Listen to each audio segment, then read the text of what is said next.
to achieving the goal before this decade is out of landing a man on the moon and returning him safely to the Earth.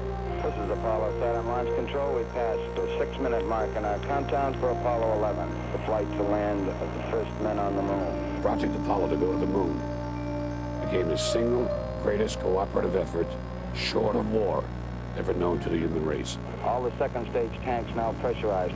Good luck and Godspeed. No single space project in this period will be more impressive to mankind or more important for the long-range exploration of space. 35 seconds and counting. I don't think there could have been any more exciting time in the history of man. Astronauts report it feels good. 12, 11, We were going 10, to beat the Russians to the 9, moon. ignition sequence start. 6, 5, 4, 3, 2, 1, 0. All engine running. What seemed for a long, long time totally impossible was accomplished. Liftoff. We have a liftoff. 32 minutes past the hour. Liftoff on Apollo 11. The eyes of the world now look into space, to the moon, and to the planets beyond.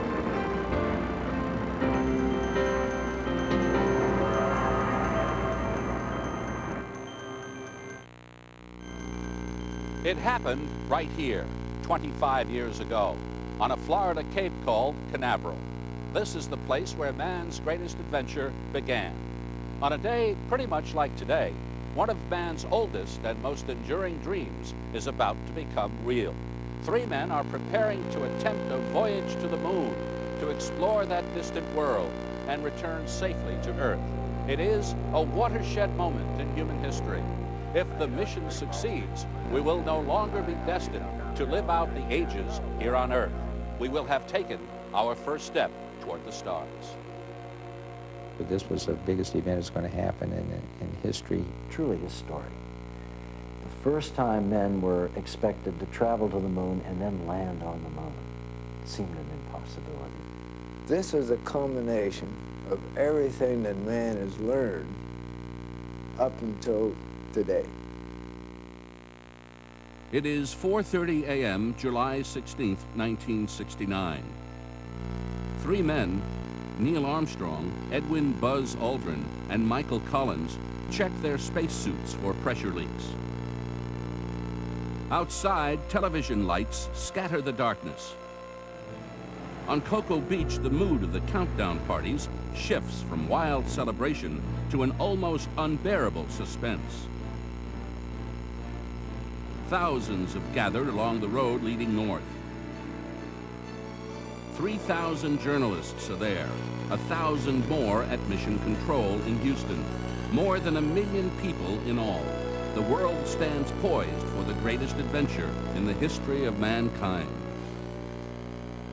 I don't think there could have been any more exciting time in the history of man, perhaps, than that around Cocoa Beach at the time that we were getting ready to launch man into space and then succeeding in getting him into space. The tremendous devotion of everybody there, every technician, lowest janitor, right up to Wernher von Braun and the rocket scientists and the astronauts themselves, devoted to this one thing of exploring space, of getting out there, out beyond our own atmosphere. It was overwhelming. It grabbed up everybody. The astronauts begin their journey.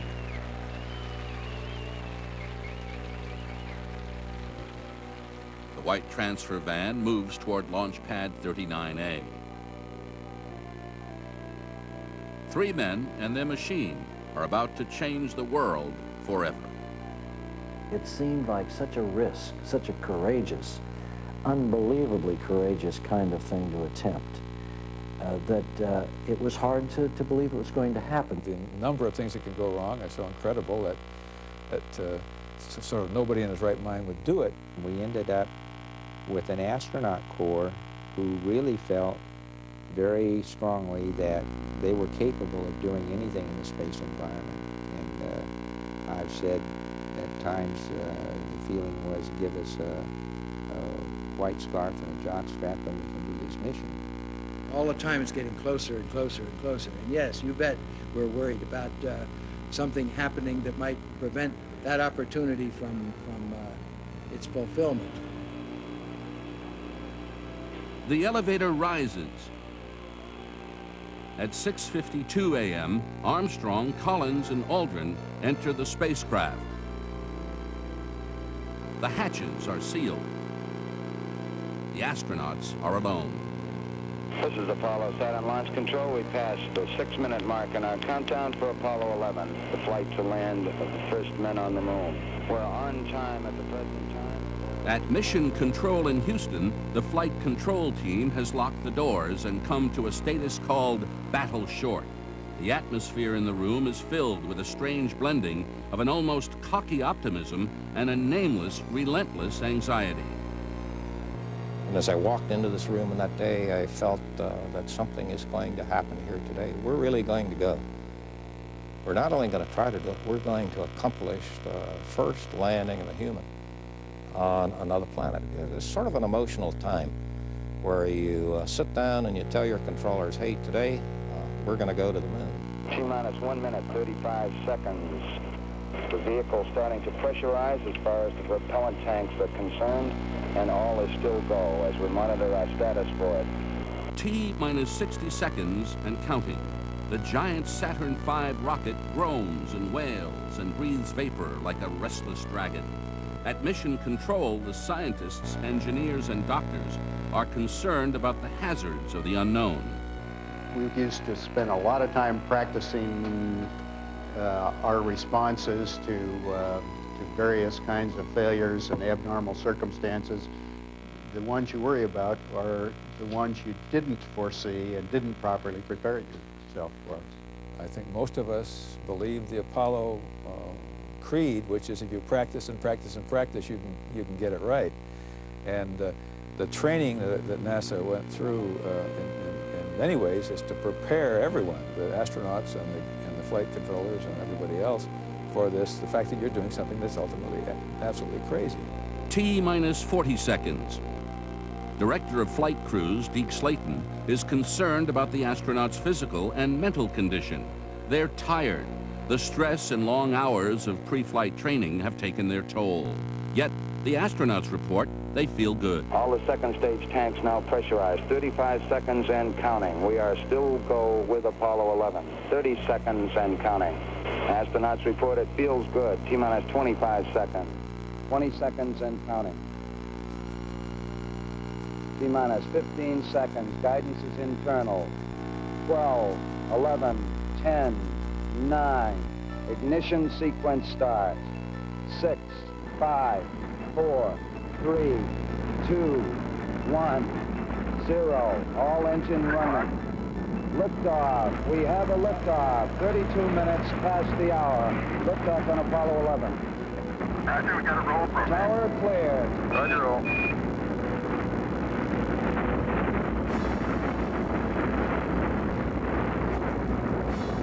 One Bravo. 11 Houston, you're good at 1 minute. It is 9:32 Eastern Time, the morning of July 16, 1969. The 5 Saturn F-1 engines heave the spacecraft skyward. In the first 8.9 seconds, they will consume more than 85,000 pounds of fuel. Sound waves pound the Earth like blows from Vulcan's hammer. Strapped securely in their spacecraft, astronauts Armstrong, Collins, and Aldrin slowly begin their rise toward the heavens.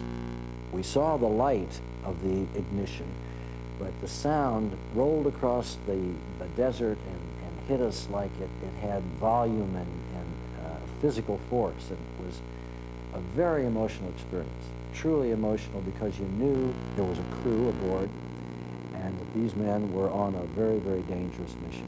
Probably no adventure of man was ever launched with such a physical tumult as the launch of Saturn V carrying the Apollo spacecraft. It came across with a tremendous roar.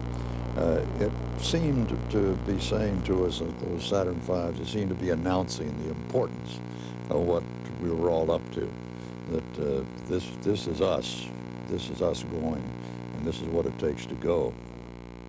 It seems almost unbelievable. A rocket is speeding toward the moon, carrying its human cargo to the very surface of Earth's nearest neighbor. It is a technology that was born on the wings of science, but one that had its beginnings in the minds and the imaginations of the dreamers.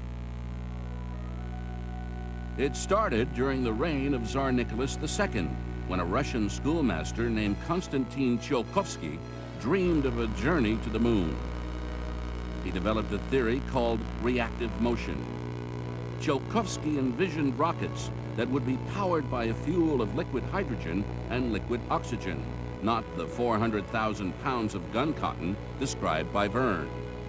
A generation later, on the other side of the world, another imaginative young man was also dreaming of a voyage to the moon. His name was Robert Goddard. In 1926, the American scientist did, in fact, what Tsiolkovsky had done in theory when he fired the first liquid propellant rocket into the sky. Although the flight lasted only 2½ seconds and reached a height of 41 feet above the Earth, the technology that would carry man to the moon was born. A third great space and rocket pioneer was Hermann Oberth, who was also raised on a steady diet of Jules Verne and H.G. Wells. His book, The Rocket into Planetary Space, further popularized concepts of space travel and rocketry. Among those who worked with Oberth was an 18-year-old student named Wernher von Braun. The future German rocket scientist was destined to become the man who would lead America to the moon. Von Braun was, I think, a combination, a fairly unique combination of visionary, and he was certainly a visionary. We know this from his boyhood diaries and his drawings and his dreams and interviews with people who were brought up with him in Berlin. And he was certainly a crackerjack engineer for all the grandiose plans that he had out there, the huge space station, 70 men going to Mars, all these grandiose plans. As an engineer, he was extremely conservative. So he knew how to work with people. He was, I think, a superb politician. And he had, I think, an exquisite public relations sense. He said, to get support for a big space program, you go to the public. Man in space is what von Braun promoted. Meanwhile, on the windswept plains of Kazakhstan, the great Russian rocketeer Sergei Pavlovich Korolev was designing the rocket that would pave the way for the first conquest of interplanetary space. On October 4th, 1957, the Russians successfully launched Sputnik, the first man-made satellite to orbit the Earth. Although it was only a small sphere of metal and wire weighing less than 185 pounds, its successful launch was destined to become the stepping stone that would propel man into space and toward the moon. After the tension of the launch, just getting that great beast off the ground, the next major point was maximum dynamic force going through the atmosphere. As it cleared that, then the separation of the boosters from the space vehicle. All of those things happened in sequence fairly quickly, all part really of the tension of launch itself. Then there was a long coast out to the moon. And our spacecraft was just rotating slowly, and we could look out the window and see the moon go by slowly, very slowly, about 1 revolution a minute. And then after the moon would go by, the Earth would go by. Now that's marvelous. Once it was on a translunar trajectory, it would coast, perhaps it'd make some mid-coast corrections, small velocity corrections to make sure it ended up at the right position. And then the next critical thing was getting into orbit around the moon.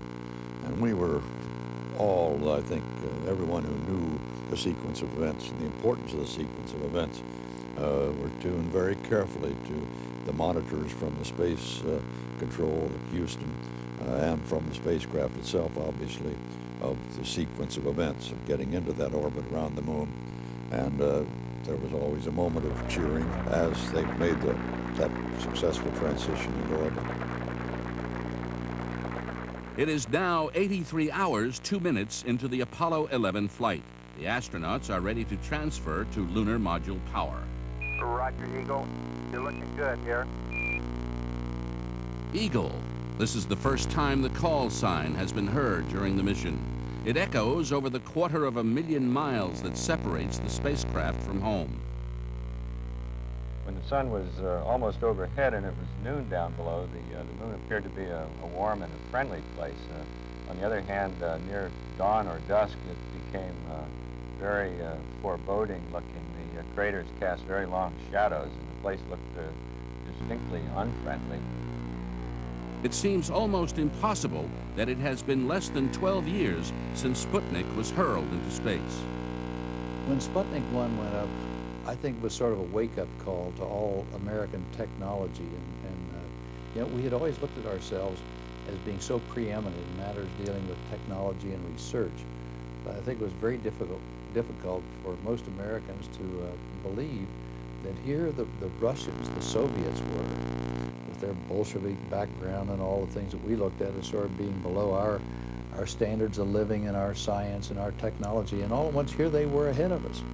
When Sputnik went, our country was totally shook about the fact that we were second. Then they started launching dogs. Remember, they had them, we called them Mutniks after Sputnik. On October 7th, 1958, 1 year and 3 days after the Russians launched Sputnik, Project Mercury was born, and America was officially in the business of sending a man into space. The whole concept of going from manned airplane flight to manned space flight was what we were developing in Project Mercury. It was all new. We were charting new ground. We didn't really know what we were doing. We had to do it every day and develop it every day. We were too young to really get scared of doing anything, so we welcomed the challenge. It was a lot tougher than we, of course, thought it would be. But we were moving into space, and we were utterly naive. We were, in many cases, very lucky, but we just had the confidence to keep moving forward. As Project Mercury got underway, production of Redstone launch vehicles began at the Marshall Space Flight Center. Careful, individual production of vehicles earmarked for Mercury from the day the first bolt came into the plant. In April of 1959, a little more than a year after the United States successfully launched its own first satellite, Explorer 1, America named its first team of astronauts: Alan Shepard, John Glenn, Gus Grissom, Scott Carpenter, Wally Schirra, Gordon Cooper, and Deke Slayton. 7 men who would become the new heroes of the 20th century. Suddenly we're famous. All of a sudden, from one day where I'm a lieutenant commander flying an F-4, and lots of people do that. Next day I'm a unique person, almost one of 7 at least, and we're suddenly well known. Well, we go out to Edwards Air Force Test Station, and we meet fellows like Scott Crossfield, who I admire very much. Scotty almost snubbed us and said, "Why are you guys so famous? You haven't done anything." We began to think of it. We hadn't done anything. But that's the way we were treated all those days. And as a result, we bonded much more closely than you'd expect. We 7 became brothers.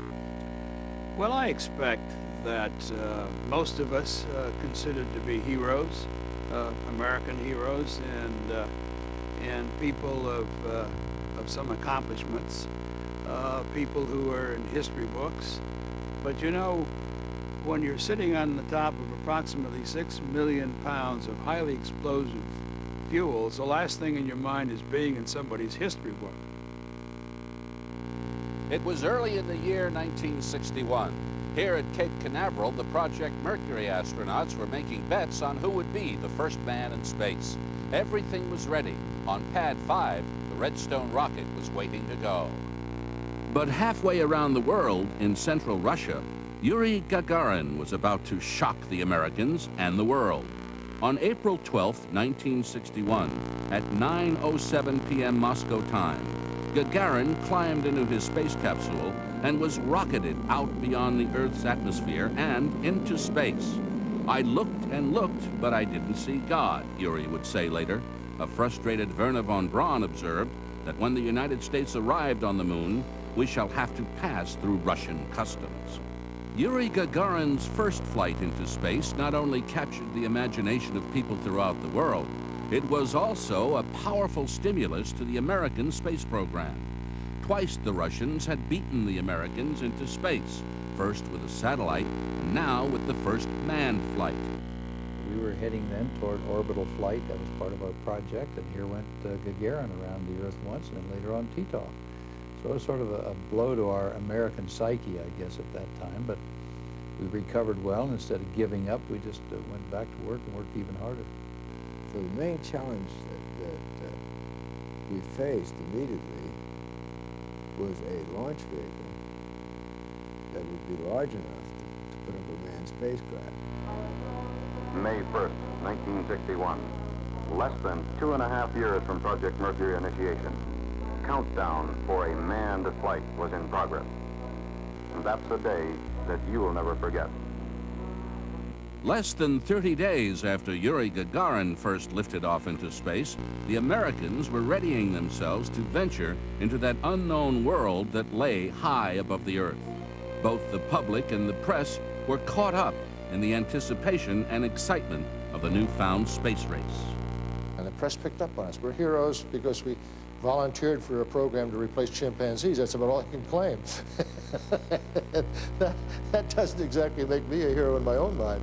So we laugh about that a little bit. And at this time, we were getting inundated with telegrams from the Society for Prevention of Cruelty to Animals. Stop flying these monkeys and chimps.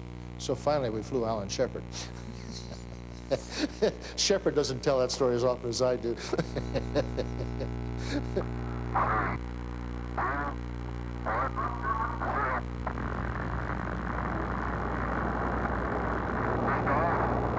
All right, lift off and the clock is started. On May 5th, 1961, Alan Shepard lifted off from Cape Canaveral atop von Braun's Redstone missile and rode it into space. They called it Freedom 7. America had finally put a man into space. You know, a very interesting thing happened after my flight, Freedom 7. We went to Washington to get a medal from President Kennedy, have a parade with Vice President Johnson, and we were supposed to get out of town that afternoon. Kennedy said at the last minute, when you're finished with the parade, come back, we want to have a meeting, which was totally unscheduled. So we came back into the Oval Office, and he said, now tell me again, how did you react? How did you fly? And how did you feel? And, you know, everything was exciting to him. On May 26, 1961, only 21 days after Alan Shepard's first flight, President John Kennedy stood in front of the Congress of the United States and took an astonishing risk.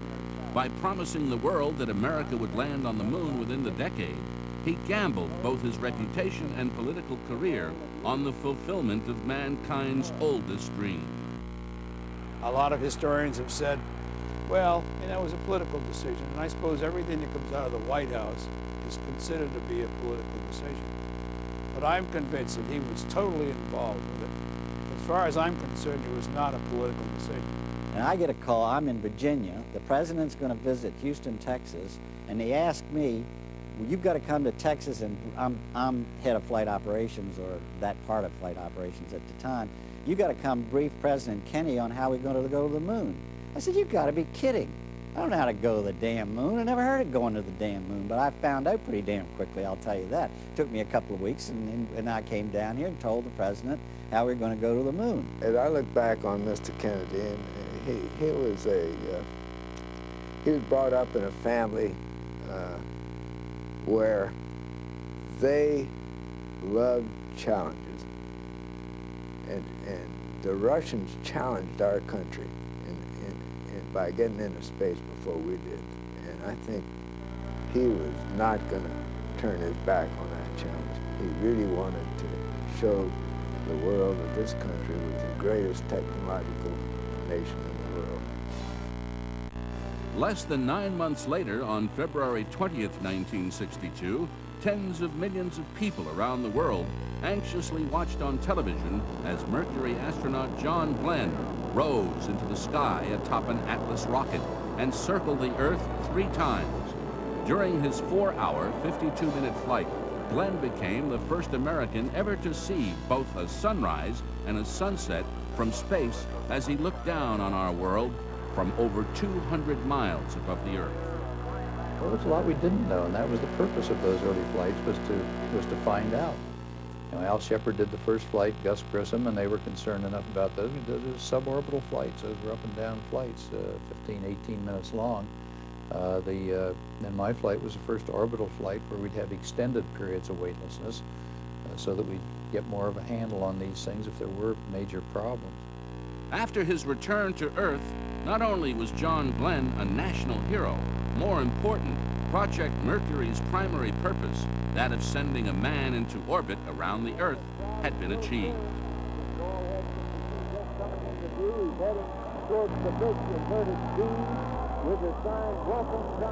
After 3 more successful Mercury missions, it was time to move on to Project Gemini and another step closer to the moon. We started with Mercury, and President Kennedy said, let's go to the moon.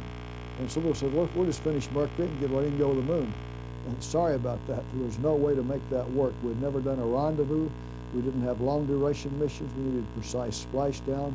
And we needed to get the whole system up and operating. I think the progression from Mercury on was set very early. Gemini was stuck in the middle as sort of a development program. There was just a number of things we didn't understand well enough yet to really go to the moon without taking an interim step. So we view Gemini as a stepping stone to Apollo, but not a program by itself.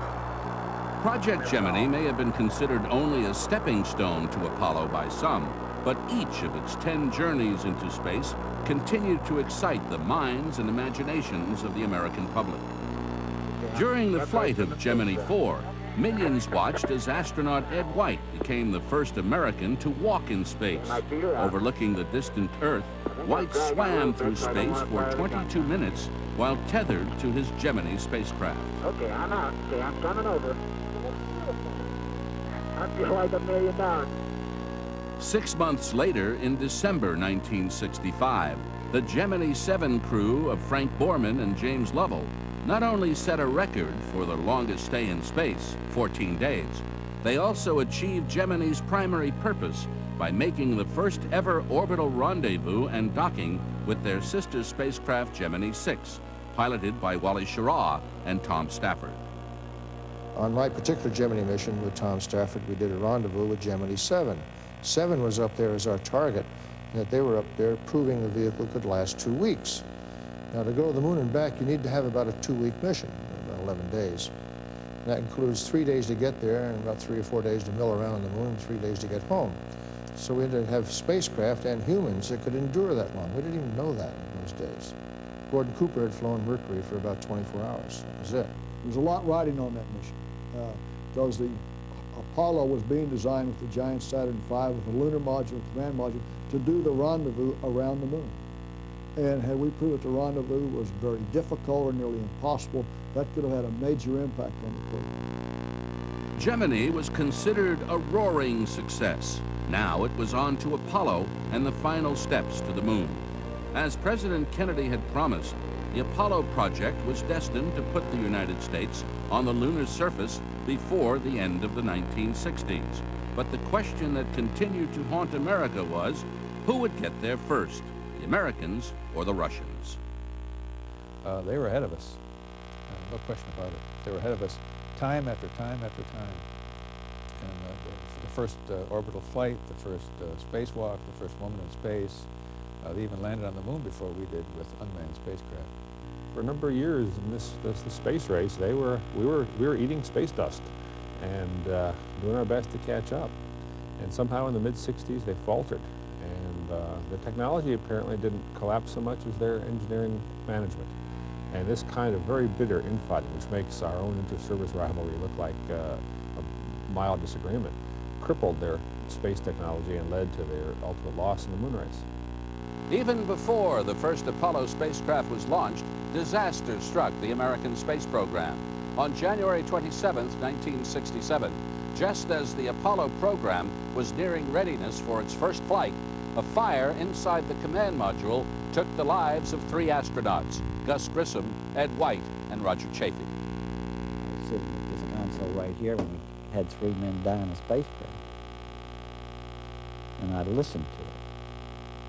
So we've had A lot of pain and a lot of exhilaration in this room. That's right. But that's what anything worthwhile is made up of, isn't it? You've got to have a lot of pain to go along with a lot of exhilaration. And there was exhilaration during the Apollo years. It started on Christmas Eve, 1968, when Apollo 8 crew members Frank Borman, Jim Lovell, and Bill Anders read a passage from the book of Genesis while becoming the first Americans to orbit the moon. In the beginning, God created the heaven and the earth. And the earth was without form and void, and darkness was upon the face of the deep. And the Spirit of God moved upon the face of the waters. And God said, "Let there be light." And there was light. And God saw the light, that it was good. And God divided the light from the darkness. Apollo 8 was a very unique flight. Borman and Anders and myself were the first three people to actually get to the moon, to see the far side of the moon. We looked out the windows, but all we could see is a dark velvet sky. And then we rotated the spacecraft around about 180 degrees. And there, just below us, 60 miles, was the ancient old craters on the far side of the moon slowly slipping by. It was really the most remarkable sight that I have seen, perhaps the most awe-inspiring period of my space career. After the resounding successes of Apollo 7, 8, and 9, the American space program was ready for its final dress rehearsal for the landing of the first men on the moon. Apollo 10 crew members Tom Stafford and Gene Cernan took their lunar module, nicknamed Snoopy, to within 9 miles of the moon's surface. Cernan and I went down to 8 and 9 miles above the moon while John Young stayed up at 60 miles in command module. We radar mapped, we photo mapped, we picked out that landing site where Neil would land 2 months later, and we saw these boulders. I'll never forget the boulders. God, they were awesome. And there were boulders bigger in diameter than the World Trade Center is tall. With the critical success of Apollo 10, the final step toward the moon was ready to be taken. Apollo 11 was waiting to lift off into the heavens in search of mankind's ultimate dream, and science fiction was about to become science fact. And when that one came back, then we knew that barring some unforeseen event, we'd get to carry out the world's greatest adventure as far as technology and exploration go. The Voyagers pass over the Sea of Fertility. It is Sunday, July 20th. 100 hours, 39 minutes, 50 seconds into the mission. Then we had to separate the LEM, the Lunar Excursion Module, from the spaceship itself, Apollo 11. And that was, of course, the most critical, well, second most critical moment of all. Roger, Eagle, done dot. Roger, how does it look? The Eagle has wings. Roger. Roger, you're a go to continue power descent. You're a go to continue power descent. Altitude now 21,000 feet, still looking very good. Velocity down now to 1,200 feet per second. You're looking great to us, Eagle.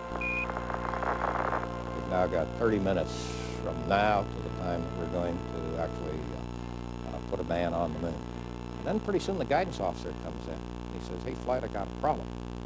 And one of the controllers in the loop, I've never found out who it is, comes up and says, "You know, this is almost like a simulation." Everybody just for a second relaxes, we smile, at which time we know we got it made.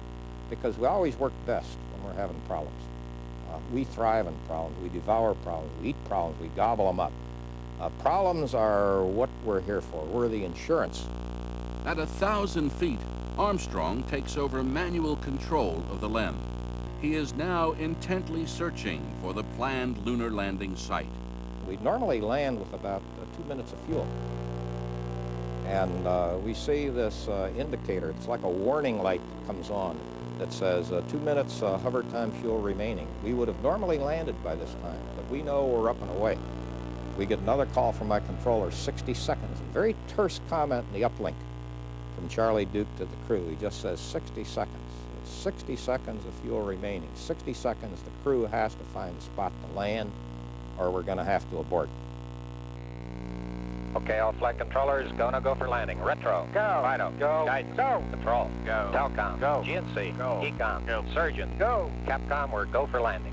Eagle, Houston, you're a go for landing, over. At 4 forward, drift into the right level. 30 seconds. 30 seconds. Forward, drift. Contact light. Okay, engine stop. Tranquility Base here. The Eagle has landed. Roger, Tranquility. We copy you on the ground. You got a bunch of guys about to turn blue. We're breathing again. Thanks a lot.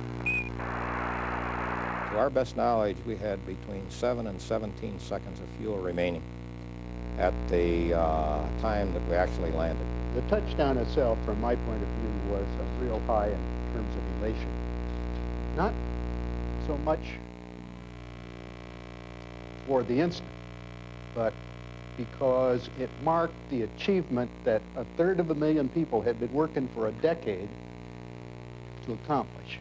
And it was a feeling of we, 1/3 of a million people, managed it. The moment when the engine shut down and the checklist was essentially in comfortable status, we turned most things off, there was a moment when I could look over to Neil and we both looked at each other and I patted him on the back. And that was a moment of realization for both of us that we just had pulled this thing off that people have been dreaming about for so long.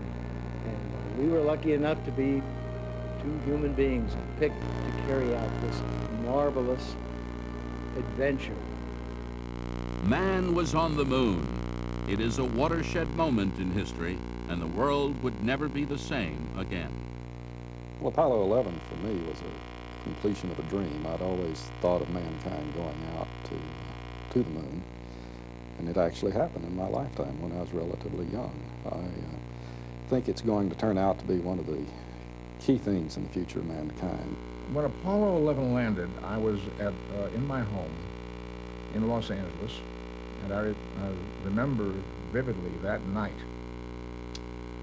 stepping outside the house to purposefully look up at the moon and study it, see if I could see somebody up there. Obviously impossible, but the knowledge that there were humans standing on that planet gave me a whole new focus on space, the space program, my life, the life of the people around me. And that magic day 25 years ago when I said glued to the television by epoxy resin, couldn't get me away from it for any reason on earth, even if there was no Madonna in those days. If she had walked into the room later, I was just holding my breath, and I had a microphone with me and an audio cassette, and I thought, now, I don't know what in the world I will say when I actually see it happen, but I want to record whatever I'm going to say. From inside Eagle, Armstrong and Aldrin see the huge crater they had barely missed on their approach and landing. Everything around them is chalky gray. The sky is black. After a quiet lunch, Neil Armstrong and Buzz Aldrin prepare to step into an unknown world and take the most famous walk in human history. Roger, we copy. Pretty good little job.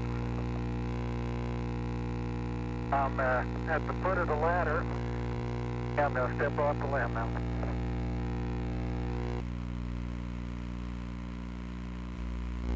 That's one small step for man, one giant leap for mankind. Oh, that looked beautiful from here, Neil. When Neil Armstrong actually stood at the bottom rung of the ladder and then stepped out onto the moon, everything seemed to freeze. It's though time stopped. I can still remember that feeling of stasis. You know, this was the end really of history and the beginning of a new history. For me, for example, it was very happy because first time the man from Earth step to another planet. It's really a good step. Unfortunately, our project, Russian project about flying to the moon was finished. The end. As Armstrong, then Aldrin, step from the lunar module onto the surface of the moon, they enter a world never before explored by any man. Once when we were on the surface of the moon, as I looked out and had an opportunity to make some sort of an observation, the words magnificent desolation were extemporaneous as could be. I hadn't given them any thought ahead of time.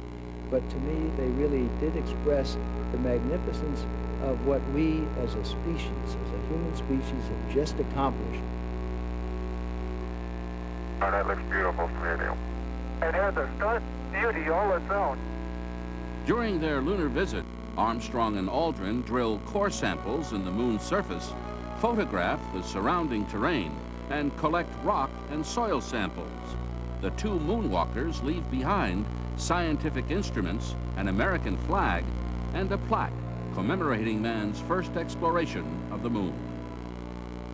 For those who haven't read the plaque, we'll read the plaque that's on the front landing gear of this LEM. Here, men from the planet Earth first set foot upon the moon, July 1969, BT. It came in peace for all mankind. 60 miles above, Michael Collins in the command module circles every 2 hours and worries about stranding his companions on the moon. Well, I enjoyed being in the command module by myself. It was a happy little home.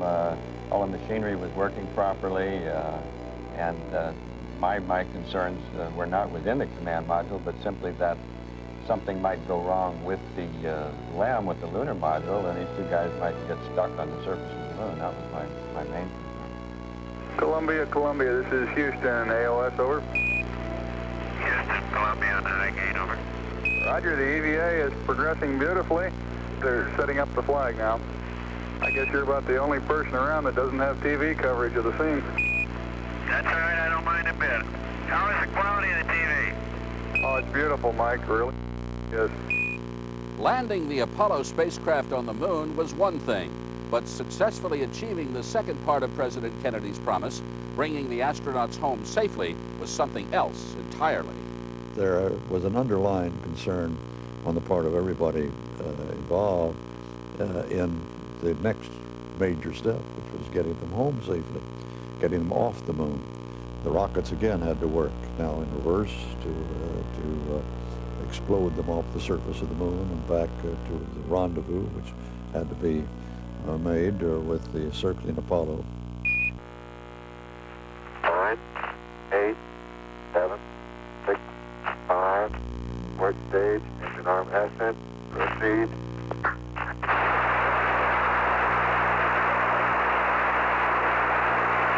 Beautiful. 26, 36 feet per second up. 5 for the pitch over. Very smooth. It is now 12:55 p.m. Houston time. Eagle's ascent engine fires. The sighs of relief are almost loud enough to be heard over the 250,000 miles between the Earth and the moon. Eagle Houston, 1 minute, you're looking good. Roger. Next is the rendezvous. NASA engineers have long considered this the greatest unknown of the entire mission. The one that I mistrusted the most was the rendezvous part. That was the thing that was on my mind primarily, was bringing these two vehicles, bringing this ungainly-looking critter back up from the surface of the moon successfully. The two spacecraft move closer and closer to one another. Finally, the latches engage, and the two spacecraft lock into place. The astronauts jettison the LEM and fire what Collins calls the Take Me Home burn. Hello, Apollo 11, Houston, how did it go, over? Let's open up the LRL doors, Charlie. Roger, we got you coming home. It's well stocked. Velocity 33,000 feet per second. 35,000 feet per second now. Apollo 11 is getting closer and closer to home. Shortly past noon, the spaceship crosses an imaginary line and enters the Earth's sphere of influence. Apollo 11, Houston, with a little recovery force information, over. The recovery ship, the carrier USS Hornet, is picking up thunderstorms on radar. Weather conditions at the splashdown coordinates are becoming worse. Roger, the Hornet is on station, just far enough off the target point to keep from getting hit. Hornet reports a sonic boom a short time ago. Apollo 11 streaks over the Solomon Islands. G-forces reach 6.3, and the drogue chute deploys. Apollo 11, this is Hornet, over. Apollo 11, reach the last clear. The space capsule is at 1,500 feet, 1,000 feet, 500. Splashdown. A tiny vessel home from the moon. They have done the impossible. Well, the most interesting part from a recovery operation on Apollo 11 were the tremendous precautions that we had to take associated with the possibility of bringing lunar pathogens back into the Earth's atmosphere and the seas and so forth. There was a great fear, but it was an unknown. It was an unknown of what was the possibility of bringing something back that would be greatly harmful to the Earth. You're told you have to conduct a quarantine. So I am now faced with medically conducting a quarantine, which means that I have to take every means possible to preclude some organism that I don't know. I don't know what this organism is. Nobody knows what the organism is. So what measures do I use to contain that organism? That was a very bad spot to be in. Armstrong, Aldrin, and Collins are placed in a quarantine facility, not unlike a small mobile trailer. The astronauts and the lunar materials are to be isolated for 21 days, while exhaustive medical and scientific tests are conducted.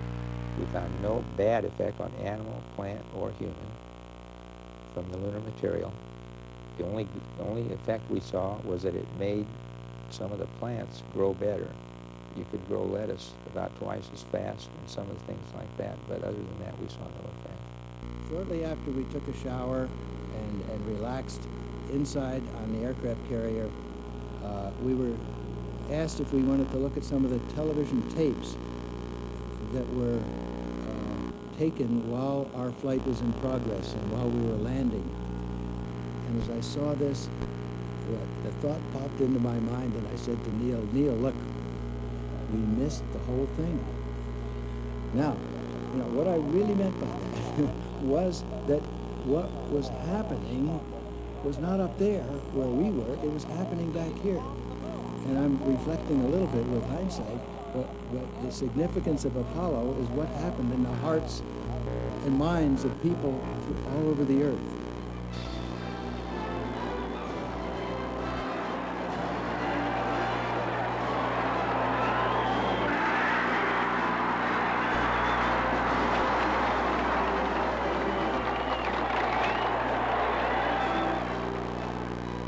The Apollo 11 mission was over. The promise President Kennedy made to the world had been fulfilled.